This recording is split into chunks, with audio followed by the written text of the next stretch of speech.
والصلاة والسلام على خاتم النبيين أما بعد فأعوذ بالله من الشيطان الرجيم بسم الله الرحمن الرحيم بڑی الصلاة والسلام عليك يا رسول الله الصلاة والسلام عليك يا رسول الله وعلى آلك وأصحابك يا حبيب الله وعلى آلك وأصحابك يا حبيب الله الصلاة والسلام عليك يا نبي الله الصلاة والسلام عليك يا نبي الله وعلى آلك وأصحابك يا نور الله وعلى آلك وأصحابك يا نور الله نويت سنة الاتقاء نويت سنة الاتقاء قال الله تبارك وتعالى في القرآن المجيد والفرقان الحميد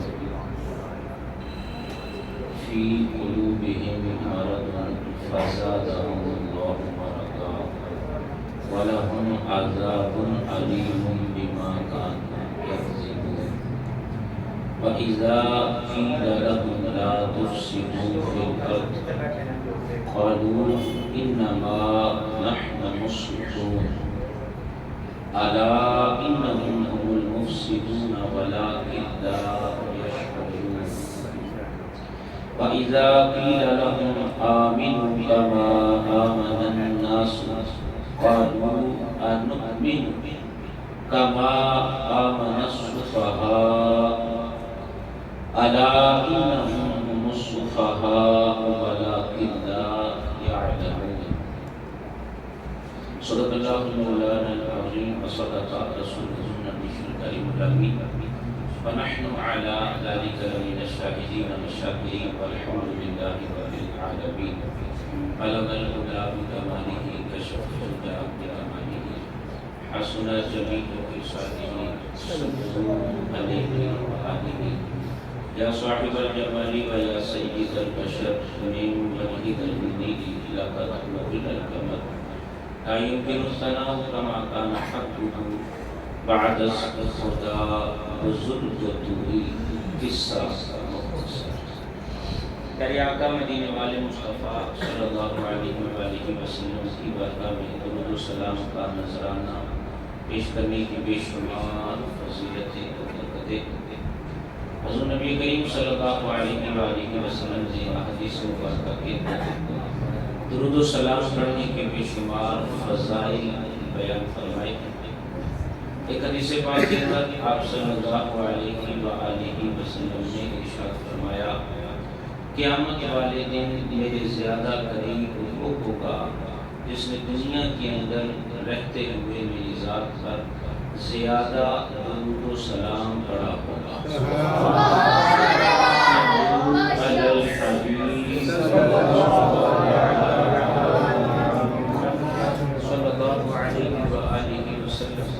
صلاۃ و سلام علیک یا سیدی یا رسول اللہ۔ پیارے اور محترم اسلامی بھائیوں، بزرگوں اور محترم مکرم علماء کرام، سادات کرام، اللہ تبارک و تعالیٰ کا شکر ہے کہ اس نے ہمیں ایک بار پھر اپنے اس پاک گھر میں بیٹھ کر قرآن پاک سمجھنے سمجھانے کی توفیق عطا فرمائی۔ اللہ تبارک و تعالیٰ درس قرآن پاک کا یہ سلسلہ اپنی بارگاہ میں قبول فرما کر انتظامات کرنے والوں، حصہ لینے والوں کو اپنی بارگاہ سے اجر عظیم عطا فرمائے۔ ہمارا قرآن پاک کے اندر سورہ بقرہ کا ابتدائی آیات ہیں، ان کا درس جاری ہے، اور منافقین کے حوالے سے ان کی عادات، ان کا طور طریقہ اور کس طرح وہ دھوکہ دینے کی کوشش کیا کرتے تھے، ان کے حوالے سے بیان جاری ہے۔ کچھ آیات جو منافقین کے حوالے سے ہیں وہ ہم نے سن لی، آگے کچھ آیات باقی ہیں، ان میں سے چند آیات ہم سنتے ہیں، اور اس کے بعد آگے اللہ تبارک و تعالیٰ نے منافقین کی حالت کو مثال دے کر سمجھایا ہے۔ ہمارا جو آخری جو پچھلا درس تھا وہ آیت مبارکہ نمبر 10 یہاں تک مکمل ہوا، اس کے حوالے سے چند باتیں سماعت فرما لیجیے۔ اللہ نے منافقین کے بارے میں ارشاد فرمایا فی قلوبہم مرض، ان کے دلوں میں بیماری ہے، فزادہم اللہ مرضا، تو اللہ نے ان کی بیماری اور بڑھائی، وَلَهُمْ عَذَابٌ عَلِيمٌ بِمَا كَانُوا يَكْذِبُونَ، اور ان کے لیے دردناک عذاب ہے بدلہ ان کے جھوٹ کا۔ اب یہ جو آخری الفاظ ہیں بِمَا كَانُوا يَكْذِبُونَ، جو وہ جھوٹ بولا کرتے ہیں، جتنا بھی یہ عذاب ہوگا انہیں ان کے جھوٹ کی وجہ سے یہ عذاب ہوگا۔ ظاہر ہے زبان سے ایمان کا اقرار کرنا، اسلام کا اقرار کرنا، مگر دل میں وہ چیز نہ ہوتی، یہ جھوٹ ہے۔ اپنے آپ کو مسلمان ظاہر کرنا، مسلمانوں کا خیر خواہ ظاہر کرنا، اور حقیقت میں اندرون خانہ مسلمانوں کے خلاف سازشیں کرنا، یہ جھوٹ کہلاتا ہے۔ تو ان کے یہ جتنے بھی معاملات ہیں اس کی بنیاد جھوٹ پر ہے۔ ذرا فرماتا ہے کہ ان کے جھوٹ کی وجہ سے انہیں دردناک عذاب دیا جائے۔ اس سے یہ بات پتہ چلی جھوٹ تمام بیماریوں کی جڑ ہے، کبیرہ گناہ ہے۔ اللہ تبارک و تعالی نے جھوٹ کو سخت ناپسند فرمایا۔ اب جھوٹ بعض اوقات بولنے میں ہوتا ہے، بعض اوقات عمل میں ہے، اور بعض اوقات عقیدے میں ہوتا ہے۔ بولنے میں جھوٹ کیا ہے؟ بولنے میں جھوٹ یہ ہے کہ اصل حقیقت کے برخلاف بندہ بیان کرے، جو اصل واقعہ ہے، اصل صورتحال ہے، اس کے خلاف بندہ بولے۔ اس کی ایک بڑی سادہ سی مثال آپ یوں سمجھ لیجیے، ایک آدمی گھر میں موجود ہے، باہر دروازے پہ دستک کوئی اسے بلانے کے لیے کوئی آیا، اب بیٹے کو، بھائی کو، بچے کو ہم نے باہر بھیجا اور کہا اگر میرا کوئی پوچھے تو بتانا میں یہاں گھر پہ نہیں۔ اب بیٹا باہر نکلتا ہے، بچہ باہر نکلتا ہے، تو وہ پوچھنے والا پوچھتا ہے والد صاحب کدھر ہیں؟ تو وہ آگے سے بتا دیتا ہے کہ والد صاحب گھر پہ نہیں۔ یہ جھوٹ ہے۔ اب یہاں ایک کام جو کبیرہ گناہ والا کیا، اس بچے کو جھوٹ بلوایا، اور دوسرا جو غلط کام ہم نے کیا اس بچے کی تربیت غلط کی۔ ہم نے خاموش الفاظ میں اس بچے کے ذہن کے اندر یہ بات ڈال دی کہ یہ کام کرنا درست ہے، اب وہ بچہ آئندہ بھی یہ کام کرے۔ اصل جو حقیقت تھی اسے چھپا لینا اور کچھ اور بیان کرنا، یہ جھوٹ کہلاتا ہے۔ اور ہمارے معاشرے کے اندر یہ وبا اتنی عام ہے، اتنی عام ہے، اتنی عام ہے، آپ کسی بھی شعبے کو لیں، جھوٹ کی بے شمار مثالیں آپ کو ملیں گی، اور سب سے زیادہ جھوٹ کی مثال آپ کو میڈیا سے ملے گی، سوشل میڈیا سے ملے گی، اخباروں سے ملے گی، اخباروں میں چھپنے والی خبروں سے ملے گی۔ ہمارے یہاں بعض اوقات میڈیا پہ وہ بیان کیا جاتا ہے جو حقیقت نہیں ہوتی، سوشل میڈیا پہ وہ بیان کیا جاتا ہے جو حقیقت نہیں ہوتی، اخبار میں خبر وہ چھاپی جاتی ہے جو حقیقت نہیں ہے، واقعہ کچھ اور ہے، بیان پہ چھوڑ کیا جاتا ہے۔ اب آپ ذرا غور کیجئے، اللہ تبارک و تعالی بیان کر رہا بما کانوا یکذبون، وہ جو جھوٹ بولتے ہیں ان کے جھوٹ کے عمل کی وجہ سے ان پر عذاب ہے. تو جھوٹ بولنا یہ منافقوں کی علامت ہے. اور واضح طور پر حضور نبی کریم علیہ الصلوۃ والسلام نے حدیث پاک میں بیان کر دیا کہ منافق کی علامتوں میں سے ایک علامت یہ ہے اذا حدث کذبا، جب بات کرتا ہے جھوٹ بولتا ہے. یہ ہمارے معاشرے کے اندر مثالیں عام ہیں. اور اپنا اخبار چلانے کے لیے اپنی ویڈیو لوگوں میں مشہور ہو جائے، اس مشہوری کے لیے جھوٹ بول دیا جاتا ہے، سر عام بول دیا جاتا ہے اور اس کی پرواہ بھی نہیں کی جاتی. اسی طرح آپ دیگر جب اپنے معاشرے میں ہم غور کریں گے، اپنے گھر سے لے کر اپنے شہر، اپنے ملک تک، تو ہمیں یہ وبا عام نظر آئے گی، عام نظر آئے گی. چھوٹے سے لے کے بڑا اس جھوٹ کی بیماری میں مبتلا ہے. یہ منافقوں کی علامت ہے. اب جب چھوٹا جھوٹ بولے، بڑا جھوٹ بولے، معاشرے میں جھوٹ عام ہو، آپ بتائیے اس جھوٹ کی نحوست ہوگی یا برکت ہوگی؟ یہ نحوست ہے. اور بڑی ایک سادہ سی مثال ہے. کاریگر کام کرنے والے ہوتے ہیں، انہیں کام پہ بلایا، جی میں بس ابھی پہنچا. اب یہ میں مثال آپ کے سامنے اس لیے بیان کر رہا ہوں کیونکہ ہمارا اس سے واسطہ پڑا. ہم مسجد کا کام کروا رہے ہیں، ایک ٹھیکیدار کو ٹھیکہ دیا اور اسے کہا بھئی یہ کام ہے، کتنے دنوں میں ہو جائے گا؟ یہ اتنے دنوں میں ہو جائے گا. اب 2 مہینے ہونے کو ہیں لیکن ابھی تک کام مکمل نہیں ہوا. فون کرے حضرت کدھر ہیں؟ میں سر ابھی آیا. جی ہم آپ کے انتظار میں بیٹھے. جناب آپ 5 منٹ انتظار کریں، میں ابھی پہنچا. سارا دن گزر جائے گا، اس بندے کے 5 منٹ نہیں ہوں گے. یہ وہ حالت ہے جو پیش آ رہی ہے.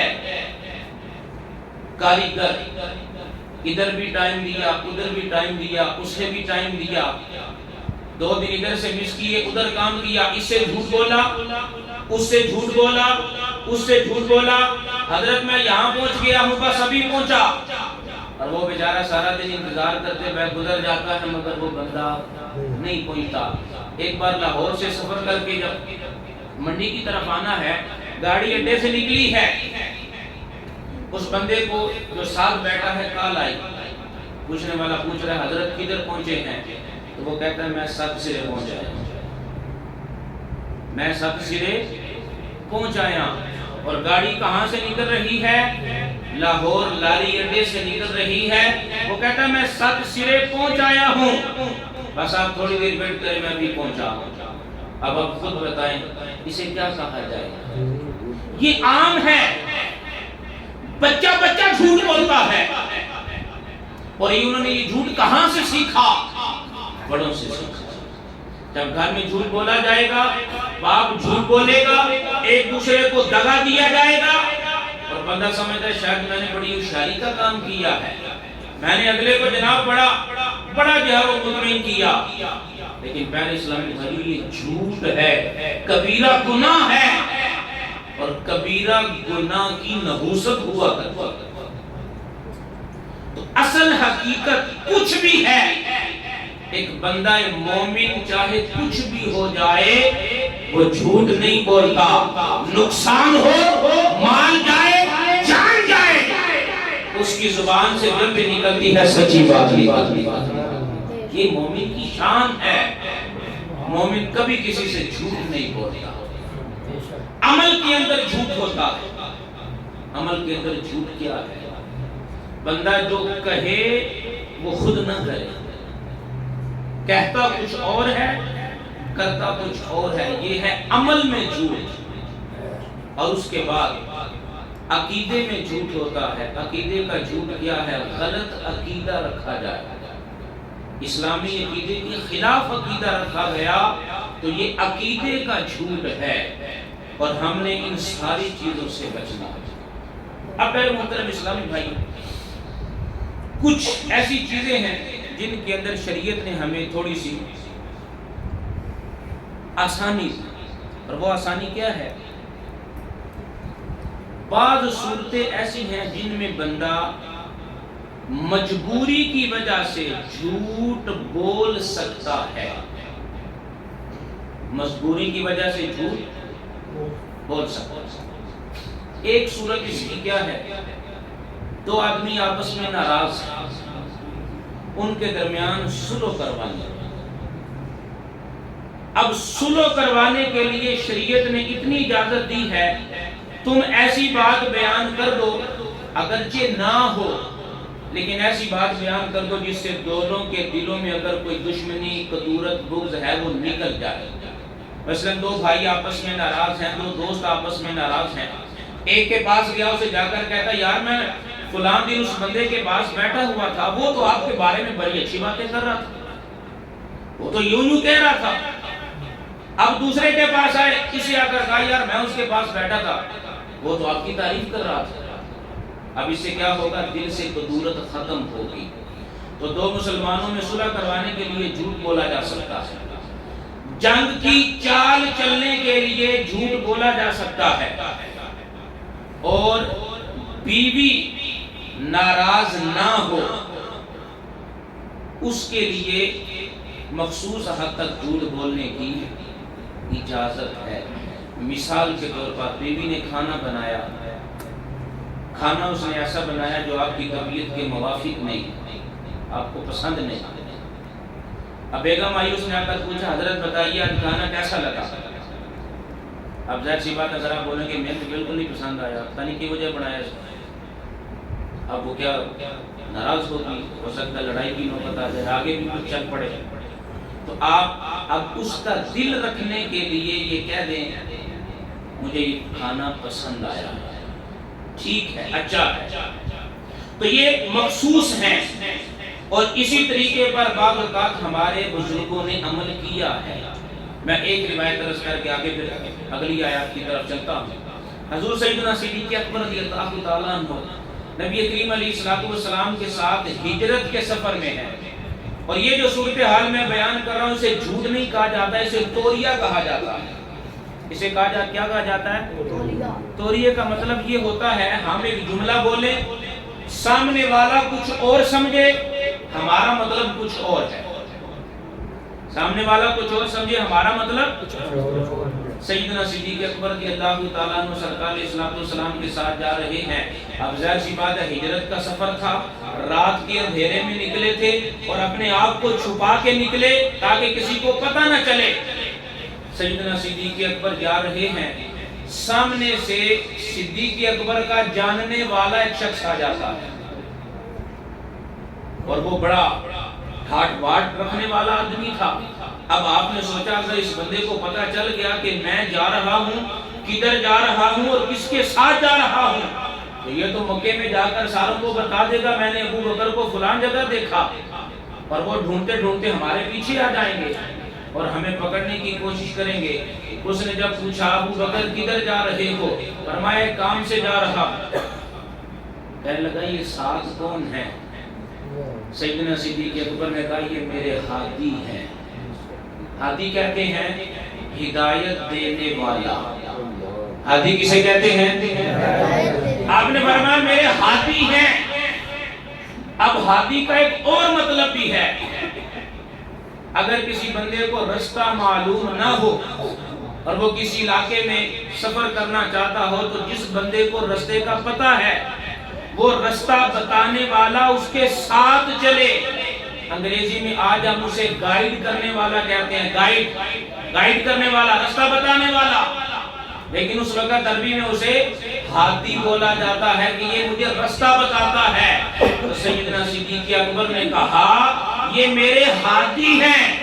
اس نے سمجھا یہ رستہ بتانے والے ہیں، مگر صدیق اکبر کا مطلب یہ تھا یہ رب کی راہ پہ چلانے والے ہیں، ہدایت دینے والے ہیں۔ تو یہ طریقہ آپ نے اختیار کیا اور اپنے آپ کو محفوظ کیا۔ تو بامر مجبوری جان بچانے کے لیے ایسا بھی کیا جا سکتا ہے، لیکن ہمارے یہاں عام جو حالتیں ہیں اس میں ایسا نہیں ہوتا، اس میں تو سرعام جھوٹ بولا جاتا ہے. تو ان چیزوں سے ہم نے بچنا ہے. اب آگے اسلامی بھائیوں بات سننے والی، رب المنافقین کی ایک عادت کو بیان کرتا ہے، وَإِذَا قِيلَ لَهُمْ لَا تُفْسِدُوا فِي الْأَرْضِ.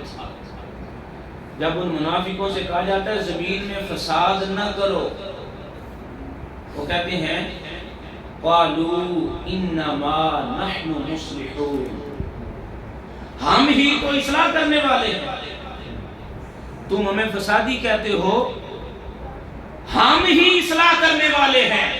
یہ جو لفظ ہے نا انما، محض ہم، یہ کلمہ حصر ہے، حصر کا فائدہ دیتا ہے. مطلب یہ ہے اصلاح کرنے والے تو ہم ہی ہیں، اور صحابہ سے گویا کہہ رہے ہیں فساد کرنے والے تو تم ہو، فساد کرنے والے تم ہو، ہم تو اصلاح کرتے ہیں. اب سوال یہ پیدا ہوتا ہے وہ کیا فساد کیا کرتے تھے؟ اس کی علماء نے مختلف صورتیں بیان کی ہیں. ایک فساد کی صورت یہ تھی وہ اعلانیہ گناہ کرتے تھے، سرعام گناہ کرتے تھے. دوسری فساد کی صورت یہ ہے وہ کفار کے ساتھ میل جول رکھتے تھے، ان کی دعوتیں کرتے، ان کی مجلسوں میں جاتے، ان کی خوشامدیں کرتے، ان کے ساتھ ملتے تھے. اور ایک فساد کی صورت یہ ہے مسلمانوں کے راز کفار کو جا کے دیا کرتے تھے، کیونکہ وہ مسلمانوں کے ساتھ بیٹھتے. اب مسلمان جو جنگی تدبیر کرتے، کوئی معاملہ کر رہے ہوتے، اس میں جو راز کی باتیں ہوتی وہ جا کے کفار کو بتایا کرتے.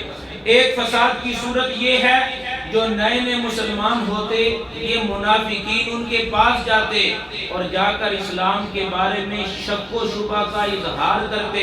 اب جو نیا نیا مسلمان ہوتا وہ سوچتا کہ یار یہ پرانے لوگ ہیں، یہ اسلام کے بارے میں ایسے خیال رکھتے ہیں، جب انہیں اسلام پہ یقین نہیں تو ہم تو ابھی مسلمان ہوئے. یوں انہیں شک میں مبتلا کرنے کی کوشش کرتے. رب نے اعلان کیا یہ فساد نہ کرو، یہ فساد نہ کرو. مطلب کیا؟ اعلانیہ گناہ نہیں کرنا، مسلمانوں کے راز فاش نہیں کرنے. جبکہ وہ کیا کہتے ہیں؟ ہم ہی تو اصلاح کرنے والے ہیں، ہم ہی تو فساد ختم کرنے والے ہیں. اس کا مطلب یہ ہے منافقوں کی علامت یہ ہوتی ہے شریعت کے خلاف کام کرتے ہیں، اسلام کے خلاف کام کرتے ہیں اور اسے اصلاح کا نام دیتے ہیں. اسے کس کا نام دیتے ہیں؟ اصلاح. اور یہ مثال آپ کو آج ملے گی. کچھ لوگ آپ کو پتہ ہے کون سے ملیں گے؟ وہ کہیں گے سنی بھی ٹھیک ہے، فلاں بھی ٹھیک ہے، فلاں بھی ٹھیک ہے، روڑا نہیں پہنا چاہیے، تفرقہ بازی نہیں ہونی چاہیے، امن سکون کا پیغام ہونا چاہیے. اور کچھ مذہب کا نام لینے والے آپ کو ایسے ملیں گے، وہ عیسائیوں کو بھی سینے سے لگاتے ہیں، وہ صحابہ کو معاذ اللہ برا کہنے والوں کو بھی سینے سے لگاتے ہیں، اور معاذ اللہ قرآن حدیث میں تحریف معنوی کرنے والوں کو بھی سینے سے لگاتے ہیں اور کہتے ہیں جناب ہم بین المذاہب ہم آہنگی پیدا کر رہے ہیں، سارے مذاہب والوں کو ایک جگہ پہ اکٹھا کر رہے ہیں، ہم فرقے بازی ختم کر کے ساروں کو ایک جگہ پہ اکٹھا کرنا چاہتے ہیں تاکہ امن ہو، سکون ہو. اور یہ وہ بولی ہے جو مدینے کے منافقوں نے بولی تھی. مدینے کے منافقوں کو کہا گیا یہ فساد کیوں کرتے ہو، کیوں کفار سے ملتے ہو، کیوں ان کی دعوتیں کرتے ہو، کیوں ان سے اچھا سلوک کرتے ہو؟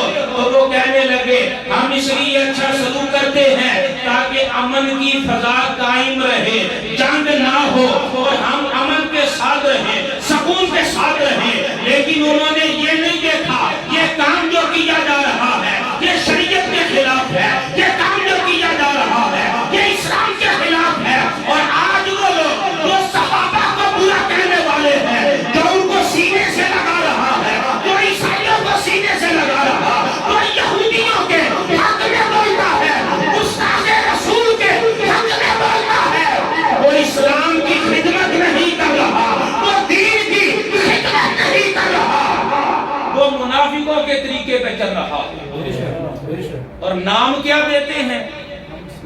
ہم اصلاح کر رہے ہیں. یہ منافقوں نے کہا تھا. منافق کہتے ہیں ہم تو اصلاح کرنے والے ہیں، فسادی تو تم ہو. اللہ اکبر. پتہ چلا صحابہ کو برا کہنا منافقوں کا طریقہ ہے. صحابہ کو برا کہنا انہوں نے کیا کہا؟ انما نحن مصلحون، ہم تو اصلاح کرنے والے ہیں. اپنے غلط کاموں کو اصلاح کا نام دینے والے منافق ہیں.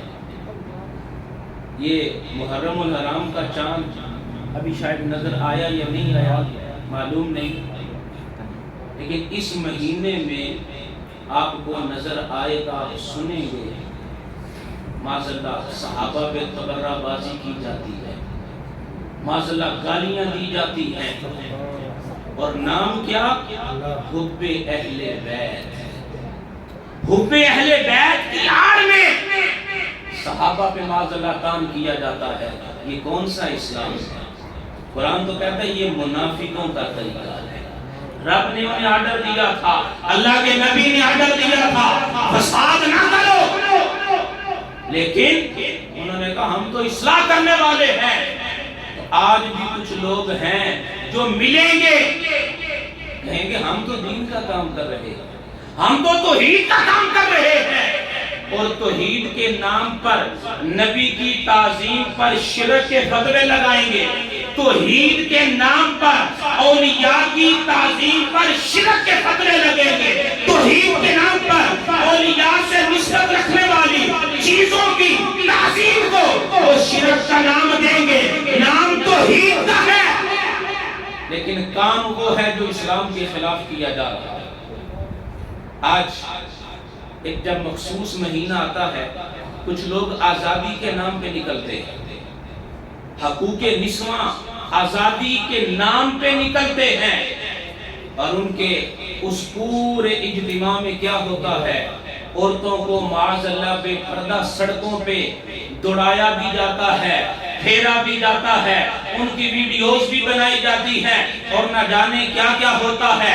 حیرت کی بات یہ ہے ان گھر والوں کی غیرت کہاں جاتی ہے، اس ماں کی غیرت کہاں جاتی ہے، اس باپ کی غیرت کہاں جاتی ہے جو آزادی مارچ کے نام پہ، حقوق نسواں کے نام پہ پورے ملک کو بدنام اور اسلام کو بدنام کرنے کے لیے سڑکوں پہ نکل کے آتے ہیں.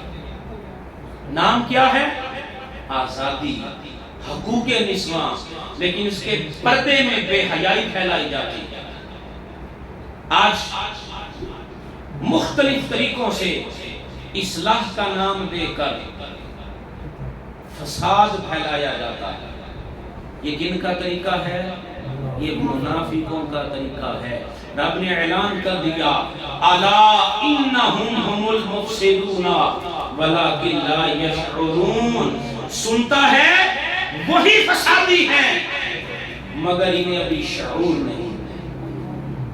یہ جو کام کر رہے ہیں فسادی، اور حقیقت بھی یہی ہے.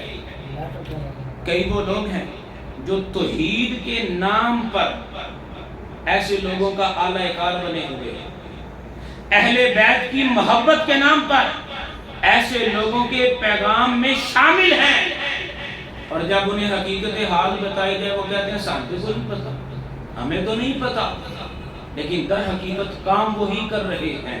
تو یہ منافقوں کا طریقہ ہے، وہ فساد پھیلاتے ہیں مگر اسے اصلاح کا نام دیتے ہیں.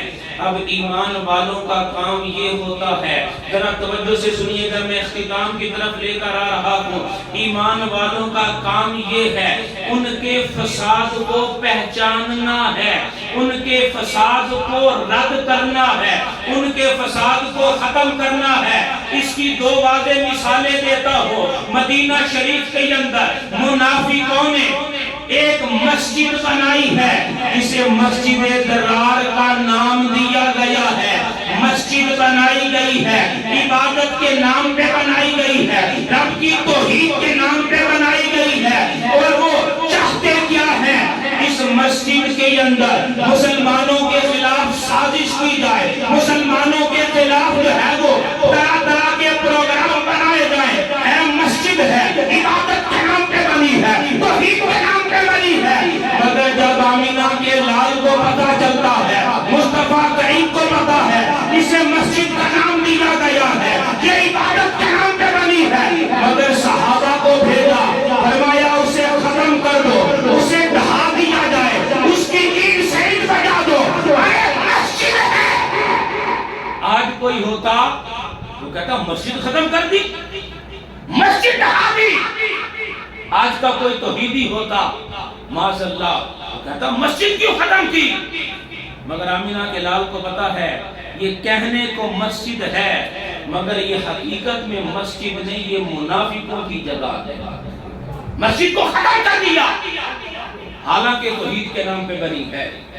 اور دوسری مثال یہ محرم الحرام کا مہینہ ہمیں اس کا پیغام دیتا ہے، ذرا یزید کی کہانی پڑھیے، اس کا دعویٰ کیا تھا، میں حاکم ہوں، حکمران ہوں اور اسلامی قانون کے مطابق میری بیعت کی جائے، مجھے حاکم تسلیم کیا جائے، مجھے مانا جائے، یہ اس کا دعویٰ ہے، مگر سیدنا امام عالی مقام رضی اللہ تعالیٰ عنہ اس کی حقیقت کو جانتے ہیں، اس کے معاملات کو جانتے ہیں، اس کے کردار کو جانتے ہیں، اور آپ کو پتا ہے یہ اصلاح کے نام پہ اب فساد پھیلانے والا ہے، یہ اصلاح کے نام پہ شریعت کو مٹانے والا ہے، یہ اصلاح کے نام پہ حکمرانی کے چکر میں دین کو مٹانے والا ہے، بیعت سے انکار کر دیا ہے، ثابت کچھ لٹایا ہے، مگر بتا دیا ہم فسادیوں کے ساتھ نہیں، ہم دین اسلام پہ عمل کرنے والے ہیں۔